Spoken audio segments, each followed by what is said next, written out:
Hi అండి అందరికీ. బిర్యానీ అంటే గుర్తొచ్చేది చికెన్ బిర్యానీయే.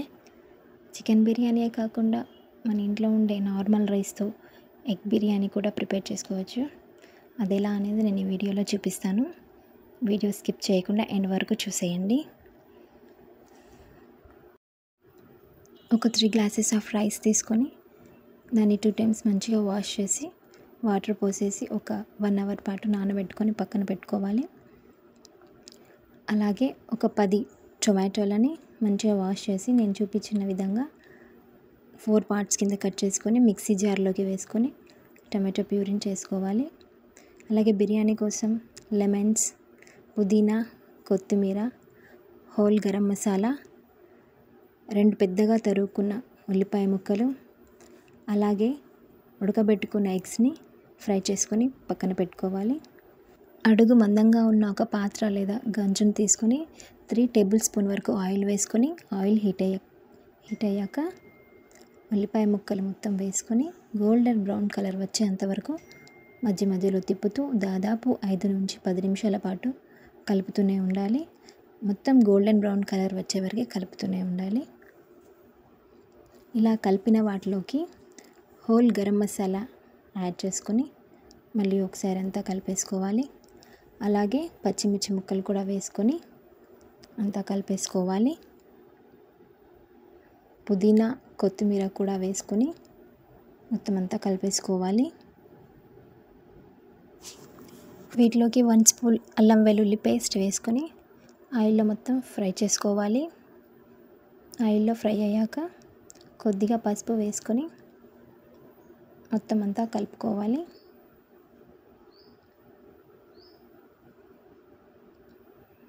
ప్యూరీ చేసుకున్న టమాటోలను ఇందులో యాడ్ చేసుకుని మొత్తం అంతా కలుపుకోవాలి. దాదాపు ఒక 5 నుంచి 10 నిమిషాల పాటు కలుపుకోవాలి. అలాగే 1 స్పూన్ సాల్ట్ వేసుకొని మొత్తం అంతా కలుపుకోవాలి. ఈ ప్యూరీని ఆయిల్లో ఒక 10 నిమిషాల పాటు క్యాప్ పెట్టేసి ఉడకబెట్టుకోవాలి. తర్వాత అంతా ఒకసారి కలుపుకొని 2 స్పూన్ల కారం వేసుకొని మొత్తం అంతా కలిసేలాగా కలుపుకొని ఆయిల్లో 10 నిమిషాల పాటు ఫ్రై చేసుకోవాలి.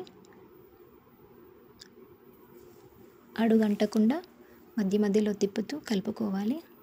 దానిలోకి 1 స్పూన్ కొత్తిమీర పౌడర్ వేసుకొని మళ్ళీ అంతా ఒకసారి కలుపుకోవాలి.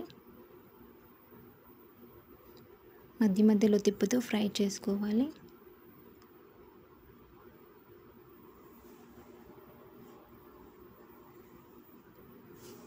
ఒక గ్లాస్ పెరుగు తీసుకొని దాంట్లో కొద్దిగా వాటర్ యాడ్ చేసి ఉండలు లేకుండా కలుపుకొని దాన్ని ఇందులోకి యాడ్ చేసుకొని మొత్తం అంతా కలిపేసుకోవాలి.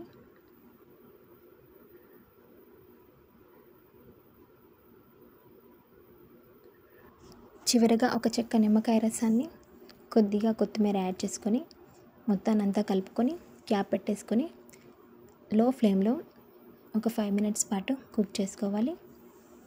ఇప్పుడు రైస్ కోసం 5 గ్లాస్ వాటర్ తీసుకొని ఒక పాత్రలో పోసుకొని వాటిని హీట్ చేసుకొని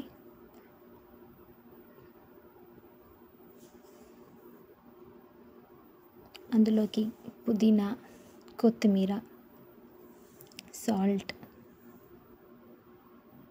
హోల్ గరం మసాలా, కొంచెం ఆయిల్, కొద్దిగా అల్లం, ఒక చెక్క నిమ్మరసాన్ని కూడా పిండుకొని మొత్తాన్నంతా కలిపేసుకొని వాటర్ పొంగు వచ్చేంత వరకు చూసుకొని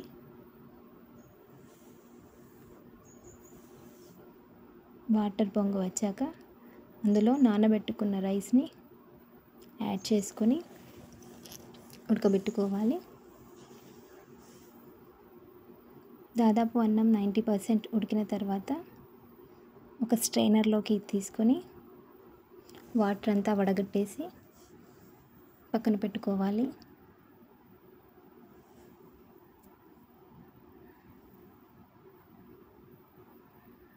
దాదాపు 90% ఉడికిపోయింది.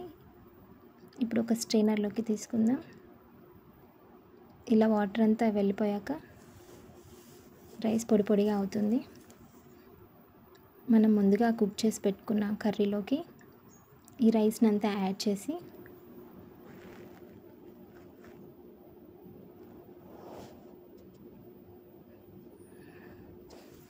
వాటిపైన కొద్దిగా పుదీనా, కొత్తిమీర మరియు ఒక స్పూన్ నెయ్యి వేసుకొని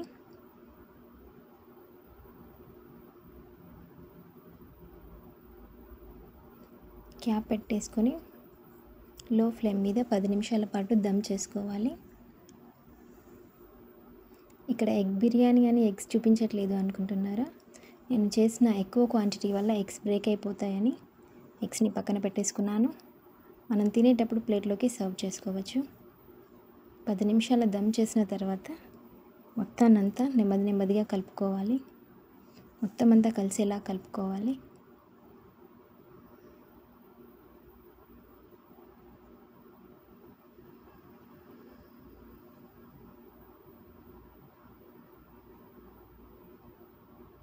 మొత్తాన్నంతా కలుపుకున్న తర్వాత మన ప్లేట్లోకి రైస్ని వేసుకొని ఎగ్ వేసుకుంటే సరే ఎగ్ బిర్యానీ రెడీ. నార్మల్ రైస్తో ఎగ్ బిర్యానీ చాలా అంటే చాలా టేస్టీగా ఉంటుంది.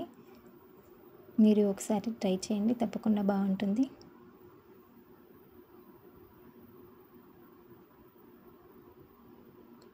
నా ఛానల్ని ఫస్ట్ టైం చూస్తున్న వాళ్ళు సబ్స్క్రైబ్ చేసుకోండి. Thank you for watching.